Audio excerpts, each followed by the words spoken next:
When Israel finally attacks Yemen, I want to cheer, and I want to tweet, and I want to scream just as much as you do.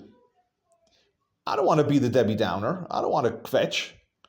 But then when the IDF comes out and says words such as proportionate, precise, and necessary, we realize we don't have that much to cheer about. It's not a sporting event. It's not FIFA, and it's not the Euro. It's real. The messages we send are real, and the messages we receive are real, and the analysis is real, and it's not looking good, no matter how much we want to cheer and want to claim it was a victory. After 10 months and over 220 missiles and drones, international piracy by the Houthis, the embarrassment of sending a drone that drives the speed of your car on a 16-hour road trip, ending in the heart of Tel Aviv, we're told that a single strike on infrastructure is proportionate. Proportionate. And what does proportionate also mean? When the IDF says that something was proportionate, that means by logic, anything more would be excessive. Anything more would be warmongering or aggressive. So, in other words, the IDF is saying, that's it. They're admitting the mission is over. We're curling back up, the operation is over. And it also tells this enemy and other enemies what our tolerance is for civilian casualties and what our tolerance is for an extended mission in battle. Both of which are apparently very low because we ended our operations the same day they started. Now, when we see the word precise, we already know that's canned language for the Americans, for the Europeans.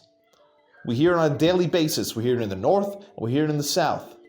Either it's precise, or pinpoint, or targeted. It's an apology. It's a plea. It's a plea to keep feeding us these precision weapons.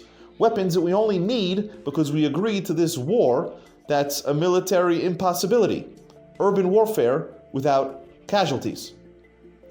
When we hear the word necessary, that's easy. Justification, rationalization. Like we said, 10 months, 220 missiles, piracy, you don't have to say what is necessary. In fact, the IDF shouldn't be saying a word. There's a Ministry of Foreign Affairs, there are politicians, there's diplomatic channels. IDF, lose these words. Forget from transparency, morality. You're not a public relations firm. And by the way, you're also not a food bank. But that's for another day. So does our enemy sense fear? They don't need to. They could just pay attention and they see it oozing out of our operations. And it's not necessarily a fear of that enemy.